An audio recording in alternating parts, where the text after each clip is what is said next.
ಇಲ್ಲಿ ಸಂಬಂಧ ನಮ್ಮದ್ ಮದ್ವಿ ಮಾಡಿ ಏಯ್ ರಾಜ್ಕುಮಾರ ನೋಡ್ರಿ ಹಿರಿಯರ ನಿಮ್ ಮುಂದೆ ಹಿಂಗ ಪಾಯಿಂಟ್ ಇಟ್ಟು ಮಾತಾಡ್ತಾಳ ನಮ್ಗೂ ಹಿಂಗ ಮಾತಾಡ್ತಾಳ ನಮ್ಗೆ ಎದಿ ಜಲ್ ಅನ್ನಲ್ಲೇನ್ರಿ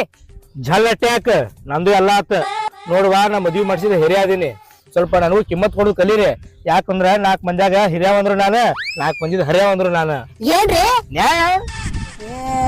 ಪಾಯಿಂಟ್ ನೀವು ಮಾತಾಡಕತ್ತೀರ ನನ್ನ ಮಗಳ ವಿಚಾರ ಸ್ವಲ್ಪ ಎಲ್ಲ ಓಪನ್ ಆಗಿ ಹೇಳ್ರಿ ನಮಗ ಅಂದ್ರೆ ತಿಳಿತೈತಿ ನೀವು ಹರಿತಿರತ್ತ ನಮ್ಮ ಮಾವ ಇಲ್ಲಿ ಕರ್ಕೊಂಡ್ ಬಂದಾಳ ಏನದ ನ್ಯಾಯ ನಮ್ದು ಇಬ್ಬರದು ಸುದ್ ಮಾಡ್ರಿ ಆಯ್ತ ನಿಮ್ಮಿಬ್ಬರದು ನಾನು ಹರಿತೀನಿ ಯಾಕ ನಿಮ್ದು ನಾ ಹೊರಿವ್ ನಾನು ಬೇಡಪ್ಪ ನಾನು ಹರ್ಕೋತೀನಿ ಹರ್ಕೋಗ ಕಿಮ್ಮತ್ತ ಇಲ್ಲ ನಿನಗ್ ಕಿಮ್ಮತ್ತಿದ್ರ ನಾವ್ಯಾಕೆ ಇಲ್ಲಿ ಬರ್ತಿದ್ವಿ ಅದು ಕಾರಣ ಬಿಡು ನನಗೆ ಕಿಮ್ಮತ್ತಿದ್ರ ನಾಯಕ್ ಮಂದಿದೆಲ್ಲ ಹರ್ಕೋತ ತಿರುಗಾಡ್ತಿದ್ದೆ ನೋಡುವ ನಿನಗ ಅವ ಇಷ್ಟ ಇದ್ರೆ ಅವನ ಜೊತೆ ಬಾಳೆ ಮಾಡ ಇಲ್ಲಾಂದ್ರೆ ನಿನಗೆ ಇನ್ನೊಂದು ವಾರ ಹುಡುಕಿ ಮದುವೆ ಮಾಡ್ತೀನಿ ಹೆಂಗ